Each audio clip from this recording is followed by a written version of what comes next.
ಎಲ್ರಿಗೂ ನಮಸ್ಕಾರ. ನೋಡಿ, ಈಗ ನಾನು ಏನಾಯ್ತಂತ ಹೇಳ್ತೇನೆ. ಒಂದು ವಾರದ ಮುಂಚೆ ನಾನು ಈ ಜಾಗಕ್ಕೆ ಬಂದಿದ್ದೆ, ಆಯಿತಾ. ಅಂದರೆ ಮೂತ್ರ ಮಾಡಲಿಕ್ಕೆ ಅಂತ ಇಲ್ಲಿ ನಿಲ್ಲಿಸಿದೆ. ನಾನು ಅಲ್ಲಿ ಮೂತ್ರ ಮಾಡ್ತಾ ಇದ್ದೆ, ಆಯಿತಾ. ಮತ್ತು ಆದಮೇಲೆ ನಾನು ಹಿಂದೆ ಹೋಗ್ತಾ ಇದ್ದೆ. ನೋಡಿ, ಈ ದಾರಿಯಲ್ಲಿ ಹಿಂದೆ ಹೋಗುವಾಗ ಯಾವಾಗಲೂ ನಾನು ಮರ ನೋಡಿಯೇ ಹೋಗೋದು. ಅಂದರೆ ಯಾವುದೆಲ್ಲ ಮರ ಉಂಟು, ಅಂದರೆ ನಮಗೆ ಕಲಿಯುವವರು ಒಂದು ಆಸಕ್ತಿ ಇರ್ತದಲ್ಲ ಜೇನುಗಾರರಿಗೆ. ಅದಕ್ಕೆ ನೋಡಿ, ನಾನು ಒಂದೊಂದು ಮರವನ್ನು ನೋಡ್ತಾ ಇಲ್ಲಿ ಗಾಡಿ ಹತ್ತಿರ ಹೋಗ್ತಾ ಇದ್ದೆ, ಆಯಿತಾ. ಮತ್ತು ದೂರದಿಂದ ನೋಡುವಾಗ ನೋಡಿ, ನನಗೆ ಆ ಮರದಲ್ಲಿ ಏನೋ ಕಾಣಿಸಿತು. ಹತ್ತಿರ ಹೋಗಿ ನೋಡುವಾಗ ಅಲ್ಲಿ ನೋಡಿ, ನಮ್ಮದು ಫೇಮಸ್ ಮೊಜಂಟಿದು ಗೂಡು ಅಲ್ಲಿ ಕಾಣಿತು. ನನಗೆ ತುಂಬ ಖುಷಿ ಆಯಿತು. ಅಂದರೆ ನಾನು ಈಗಷ್ಟಾಗಿ ಜೇನು ಗೂಡು ಇಡಲಿಕ್ಕೆ ಸ್ಟಾರ್ಟ್ ಮಾಡಿದಲ್ವಾ, ಹಾಗಾಗಿ ನನಗೆ ನೋಡಿ, ಒಂದು ನೀವು ನೋಡಿರ್ಬೋದು ನನ್ನ ವಿಡಿಯೋ, ನಾನು ಕಾಡಿನಿಂದ ಇದು ಮೊಜಂಟಿ ಸಿಕ್ಕಿದ್ದು. ಇದು ನನಗೆ ಕಾಡಿನಲ್ಲಿ ಇನ್ನೊಂದು ಸಿಕ್ಕಿತ್ತು. ನಾನು ನೀರು ಕುಡಿದ ಸಮಯ ಒಳ್ಳೆದಿತ್ತ, ಯಾಕಂದರೆ ನನಗೆ ಆ ಮಧ್ಯಾಹ್ನ ಅಂದರೆ ಒಂದು ವಾರದ ಮುಂಚೆ ನನಗೆ ಮೂತ್ರ ಬರಲಿಲ್ಲ, ಆದರೆ ನನಗೆ ಇದು ಗೂಡು ಸಿಗಲಿಲ್ವ ಅಂತ. ಹಾಗಾಗಿ ನೋಡಿ, ಈಗ ಏನು ಮಾಡೋದಂದರೆ ನನಗೆ ತುಂಬ ಖುಷಿ ಆಯ್ತಾಯ್ತಾ ಇದನ್ನು ನೋಡಿ, ಈ ಮೊಜಂಟಿ ಜೇನನ್ನು ನೋಡಿ. ಇನ್ನು ನನಗೆ ಕೆಲಸ ಉಳಿದಿದ್ದು ಖಾಲಿ ಇದು ಮರದಿಂದ ನಾನು ಗೂಡಿಗೆ ಹಾಕೋದು. ಈಗ ಏನಂದರೆ, ನಾನು ಪೆಟ್ಟಿಗೆ ಎಲ್ಲ ರೆಡಿ ಮಾಡಿ ತಂದಿದ್ದೆ, ಆಯಿತಾ. ಎಲ್ಲ ಒಂದು ವಾರ ಆಯಿತು. ಒಂದು ಪೆಟ್ಟಿಗೆ ಒಳ್ಳೆ ಮಾಡಿ ಈಗ ರೆಡಿಯಾಗಿ ತಂದಿದೆ. ಇಲ್ಲಿ ಈಗ ತಂದಿದ್ದೇನೆ, ಗಾಡಿಯಲ್ಲಿ ಉಂಟು. ಆದರೆ ಒಂದು ಪ್ರಾಬ್ಲಮ್ ನೋಡಿ, ಇದು ರೋಡ್, ಆಯಿತಾ. ಇದು ರೋಡ್ ಆಗಿ ಮೊಜಂಟಿದು ಜೇನು ಅಲ್ಲಿಂಟು.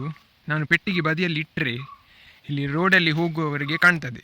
5-6 ತಿಂಗಳು ಹೋಗ್ತದೆ ಅಂತ ಹೇಳ್ತಾರಲ್ವಾ ಪೆಟ್ಟಿಗೆಗೆ ಮೊಜಂಟಿ ಬರಲಿಕ್ಕೆ. ಸೊ ನಾನೀಗ ಅಷ್ಟು ದೊಡ್ಡ ಪೆಟ್ಟಿಗೆ ನಾನು ಇಲ್ಲಿ ಇಟ್ಟರೆ ನೋಡಿ, ಇಲ್ಲಿಟ್ಟರೆ ಕೆಳಗೆ ಆಗ್ತದೆ. ನಮ್ಮದು ಗೂಡಲ್ಲಿಂಟು, ಗೂಡು ಅಲ್ಲಿಂಟು. ಗೂಡು ಯಾವತ್ತೂ ಇದು ಪೆಟ್ಟಿಗೆ ಇಡೋದಾದರೆ ಸೈಡಲ್ಲಿ ಇಡಬೇಕಲ್ವಾ. ಹೀಗೆ ಕೆಳಗಿಟ್ಟರೆ ತುಂಬ ಕಷ್ಟ ಆಗ್ತದೆ. ಇದು ಒಳ್ಳೆ ಪ್ಲ್ಯಾಟ್ಫಾರ್ಮ್, ಆದರೆ ನನಗೆ ಈಗ ಕೆಳಗೆ ಇಡಲಿಕ್ಕೆ ಆಗೋದಿಲ್ಲ. ಸೊ ನನಗೆ ಒಂದೇ ಉಪಾಯ ಅಂದರೆ, ಆ ಗೆಲ್ಲುಂಟಲ್ಲ, ಆ ಗೆಲ್ಲಿನ ಮುಖಾಂತರ ಹಗ್ಗ ಕಟ್ಟಿ ಮತ್ತು ಗೂಡನ್ನು ಆಚೆ ಮುಖ ಮಾಡಿ ನೇತಾಡಿಸಬೇಕು. ಇಲ್ಲಿ ಇದು ಗೂಡುಂಟು, ಮತ್ತು ಪೈಪು ಇಲ್ಲಿಂದ ಹಾಗೆ ಅಡ್ಡ ನಾನು ಕಟ್ಟಬೇಕು. ಅದು ಕಾಣೋದಿಲ್ಲ ಆ್ಯಕ್ಚುಲಿ. ಬಾಕ್ಸ್ ನಾನು ಅಲ್ಲಿ ಕಟ್ಟಿ ಹಾಕಿದರೆ ಒಂದು ಸೈಡ್ ಕಾಣ್ತದೆ, ಆಯಿತಾ. ಹೀಗೆ ಮಾಡಿ ಬಾಕ್ಸ್ ಇಟ್ಟರೆ ಈ ಸೈಡ್ ಕಾಣ್ತದೆ, ಆ ಸೈಡ್ ಕಾಣೋದಿಲ್ಲ. ಅಂದರೆ ಯಾರಿಗೆ ರೋಡಲ್ಲಿ ಆಚೆ ಹೋಗುವವರಿಗೆ ಒಂದು ವೇಳೆ ಇಲ್ಲಿ ಬಂದು ನೋಡಿದರೆ ಅದು ಬಾಕ್ಸ್ ಒಂದು ಸೈಡ್ ಕಾಣ್ತದೆ. ಅದೇನೇ ಇರಲಿ, ಆದರೆ ಕೆಳಗೆ ಆಚೆ ನಡ್ಕೊಂಡು ಹೋಗುವವರು, ಅಂದರೆ ಎಲ್ಲ ಇದು ಮಾಡಿ ಒಟ್ಟು ಮಾಡಿ ಗೊಬ್ಬರಕ್ಕಂತ ಮಾಡ್ತಾರಲ್ಲ, ಅವರು ಬಂದು ಒಂದು ವೇಳೆ ಈ ಗೂಡನ್ನು ನೋಡಿ, ಅದೇ ನಾನೀಗ ಅಂದಾಜಲ್ಲಿ ಹೇಗೆ ಹೇಳೋದು, ಅವರು ಗೂಡು ತೆಗಿಬೋದು ಹಾಗೆ ಅಂತ. ಆದರೆ ನೋಡುವ, ನಂದು ಲಕ್ ಇದ್ದರೆ ಇದು ಬಾಕ್ಸ್, ನಾನು ಇಟ್ಟ ಬಾಕ್ಸು 5-6 ತಿಂಗಳು ಇಲ್ಲೇ ಇರಬೇಕು ಅಂತ ನಾನು ಭಾವಿಸ್ತೇನೆ. ಇರಲಿ, ಹಾಗಾದರೆ ನಾನೀಗ ಫಸ್ಟ್ ಬಾಕ್ಸ್ ಇಡ್ತೇನೆ ಸೆಟಪ್ ಮಾಡಿ, ಮತ್ತು ನಿಮಗೆ ತೋರಿಸ್ತೇನೆ ಏನಾಗ್ಬೋದು ಅಂತ. ಆದರೆ ಇದೊಂದು ತುಂಬ ಖುಷಿ ಆಯಿತು ನನಗೆ ಗೂಡು ಸಿಕ್ಕಿದ್ದು. ಇದು ಸ್ವಲ್ಪ ದೊಡ್ಡದುಂಟು, ಅಂದರೆ ಸ್ಟ್ರಾಂಗ್ ಗೂಡ ಹೌದಲ್ವ ಅಂತ ಗೊತ್ತಿಲ್ಲ. ಏನೇ ಇರಲಿ, ನಾನು ನನ್ನ ಪ್ರಯತ್ನ ಮಾಡ್ತೇನೆ. ನಾನು ಗೂಡು ಕಟ್ತೇನೆ ಮತ್ತು ನಿಮಗೆ ತೋರಿಸ್ತೇನೆ. ಇಲ್ಲಿ ಗೂಡು ನಾನು ತೋರಿಸ್ತೇನೆ ನಿಮಗೆ. ನೋಡಿ, ಇದು ಗೂಡು. ಮೇಲೆ 2 ಸೈಡ್ ಹಗ್ಗ ಹಾಕಿದ್ದೇನೆ ನೋಡಿ. ಹೀಗೆ ನೇತಾಡಿಸಬೇಕು, ನಾನು ನೇತಾಡಿಸಿದಾದರೆ. ಮತ್ತು ನೋಡು ಏನಾಗ್ತದೆ ಅಂತ. ಅಂದರೆ ಮಳೆಗೆ ಎಲ್ಲ ಇದು ಪ್ಲಾಸ್ಟಿಕ್ ಎಲ್ಲ ಮುದ್ದೆ ಮಾಡಿ ಇದು ರ್ಯಾಪ್ ಮಾಡಿ ಇಟ್ಟಿದ್ದೇನೆ, ಮಳೆಗಾಲದಲ್ಲಿ ಇಡುವ ಸಮಯ ಅಗತ್ಯ ಇದ್ದರೆ. ಸೊ ಅದೆಲ್ಲ ಸೆಟಪ್ ಆಗಿದೆ. ಇನ್ನು ಖಾಲಿ ಗೂಡು ಬಚಾವಾದರೆ ಆಯಿತು, ಯಾರು ತಗೊಂಡು ಹೋಗೋದಾಗೆ ಆಯಿತು. ಫಸ್ಟ್ ನಾನು ಕಟ್ತೇನೆ. ಈಗ ನನಗೆ ಮರ ಹತ್ತಲಿಕ್ಕೆ ಉಂಟು ಮಾರೆ. ನಾನು ಅಲ್ಲಿ ಮರ ಮೇಲೆ ಹತ್ತಿ ಕಟ್ಟಬೇಕು. ನನಗೆ ಫೋನ್ ತೊಗೊಂಡಿಗೆ ಆಗೋದಿಲ್ಲ, ಕ್ಯಾಮರಾ ಮೇಲೆ ತಗೊಂಡು. ನಾನು ಫಸ್ಟ್ ಕಟ್ತೇನೆ, ಮತ್ತು ನಿಮಗೆ ನಾನು ತೋರಿಸ್ತೇನೆ. ನೋಡಿ, ಗೂಡು ಕಟ್ಟಿದ್ದೆ ಮೇಲೆ, ಆದರೆ ಕಾಣ್ತದ ಅಂತ ಮಾರೆ. ಇಲ್ಲಿ ನಾನು ಸ್ವಲ್ಪ ದೂರ ಹೋಗಿ ನೋಡ್ತೇನೆ, ಅಂದರೆ ಜಾಸ್ತಿ ಜನರು ನಡ್ಕೊಂಡು ಹೋಗೋದು ರೋಡಲ್ಲಿ. ಹೌದು, ಸ್ವಲ್ಪ ಕಾಣ್ತದೆ ನೋಡಿ, ಎದುರುಗಡೆ ಕಾಣ್ತದೆ ಮಾರೆ. ಅಂದರೆ ಅಷ್ಟು ಕಾಣಿದರೆ ಸಾಕು, ಯಾರಿಗೆ ಸಹ ಡೌಟ್ ಬರ್ಬೋದು, ಅಂದರೆ ಮರದಲ್ಲಿ ಎಂತ ಒಂದು ಬಾಕ್ಸ್ ಮಾಡ್ತಾ ಉಂಟಂತ. ಒಂದು ಸ್ವಲ್ಪ ನೋಡಿದರೂ ಹತ್ತಿರ ಬಂದು ನೋಡ್ತಾರೆ. ನನಗೆ ಉಪಾಯ ಎಲ್ಲ ಬೇರೆ, ನಾನು ಇದು ಮಾಡ್ತೇನೆ. ನನಗೆ ಏನು ಸಹ ಉಪಾಯ ಇಲ್ಲ. ನನಗೆ ಗೂಡನ್ನು ಆಚೆ ಕಡೆ ಕಟ್ಟಿದ್ರೂ ಪೈಪು ಉದ್ದ ಬೇಕಾಗ್ತದೆ. ಹೌದು, ಅದು ಇನ್ನೊಂದು ತೊಂದರೆ ಆಗ್ತದೆ. ಅಂದರೆ ಹೌದು, ನೊಣಗಳಿಗೆ ಪೈಪು ಉದ್ದ ಮಾಡಿದರೆ ಅದು ಆಚೆ ಈಚೆ ಹೋಗಲಿಕ್ಕೆ ಸಹ ತೊಂದರೆ. ನೋಡುವ, ನಾನು ಹೀಗೆ ಇಷ್ಟೇ ಇಡ್ತೇನೆ, ನನಗೆ ಬೇರೆ ಉಪಾಯ ಇಲ್ಲ.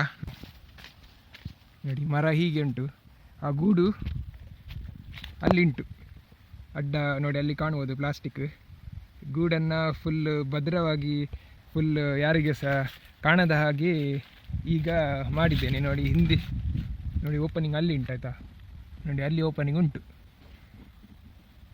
ನೋಡಿ. ಇನ್ನು ಯಾರಾದರೂ ಕೆಳಗಿಂದ ನೋಡಿದರೆ ಕಾಣ್ತದೆ ಆಯಿತಾ, ಒಳ್ಳೆ ಅಂದರೆ ಕರೆಕ್ಟಾಗಿ ಕಾಣ್ತದೆ. ಅದರ ಕೆಳಗೆ ಇಲ್ಲಿ ಮೇಲೆ ಬರುವವರು ತುಂಬ ಕಮ್ಮಿ, ಇಲ್ಲಿ ಕಷ್ಟದಲ್ಲಿ ಮೇಲೆ ಬರುವುದಿಲ್ಲ, ಕಷ್ಟಪಟ್ಟು ಜನರು ಮೇಲೆ ಇಲ್ಲಿ ಹತ್ಕೊಂಡು ಬರೋದಿಲ್ಲ, ಭಾರಿ ಕಮ್ಮಿ. ಸೊ ನಾನು ಅನಿಸ್ತೇನೆ ಇಲ್ಲಿ ಕಮ್ಮಿ ಜನ ಇರ್ತಾರೆ ಅಂತ, ಅದು ನನ್ನ ಅನಿಸಿಕೆ. ಮತ್ತೆ ಗೊತ್ತಿಲ್ಲ ಏನಂತ. ಏನೇ ಇರಲಿ ನೋಡಿ, ಈಗ ರೋಡಲ್ಲಿ ಹೋಗುವವರಿಗೆ ಇದು ಕಾಣೋದಿಲ್ಲ ಆಯಿತಾ, ಅದು ಏನು ಸಹ ಕಾಣೋದಿಲ್ಲ, ಅದೆಲ್ಲ ಫುಲ್ ಕವರ್ ಉಂಟು. ಅದು ಪೈಪು ಕಾಣಬಹುದು ನೋಡಿ, ಇಲ್ಲಿ ಇಷ್ಟು ದೂರವೇ ಪೈಪು ಕಾಣ್ತಾ ಉಂಟು. ಅದು ಕಾಣಿದರೆ ಪರವಾಗಿಲ್ಲ, ಅದು ನಾನು ಕಪ್ಪು ಬಟ್ಟೆಯಲ್ಲಿ ಸುತ್ತಿ ಏನಾದರೂ ಪ್ರೊಟೆಕ್ಷನ್ ಏನಾದರೂ ಕವರ್ ಮಾಡ್ತೇನೆ. ಅಷ್ಟು ದೊಡ್ಡ ಪೆಟ್ಟಿಗೆ ಕವರ್ ಮಾಡಿದೆ ಮಾದರೆ ಒಂದು ಪೈಪನ್ನು ಕವರ್ ಮಾಡಲಿಕ್ಕೆ ಆಗೋದಿಲ್ವ? ಆಯ್ತು, ಹಾಗಾದರೆ ನೋಡಿ, ಇಷ್ಟು ದೂರದಿಂದ ನೋಡಿದರೆ ಏನು ಸಹ ಗೊತ್ತಾಗೋದಿಲ್ಲ. ಆಯಿತು, ಇನ್ನು ರಾತ್ರಿ 8 ಗಂಟೆಗೆ ಬಂದು ನಾನು ಅದು ಪೈಪು ಫಿಕ್ಸ್ ಮಾಡ್ತೇನೆ. ಯಾಕಂದರೆ ಹೌದು, ನೊಣಗಳು ನಾನು ಈಗಲೇ ಫಿಕ್ಸ್ ಮಾಡಬಹುದು, ಆದರೆ ಬೇಡ, ನೊಣಗಳಿಗೆ ತೊಂದರೆ ಮಾಡೋದು ಬೇಡ.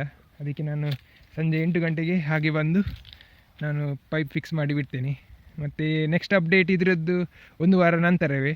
ನಾನು ಅಲ್ಲಿ ತನಕ ಬರೋದಿಲ್ಲ, ನನಗೆ ಸಹ ಸರ್ಪ್ರೈಸ್ ಆಗಬೇಕು ಹೇಗೆ ಇದು ಕೆಲಸ ಆಗಿದೆ ಅಂತ.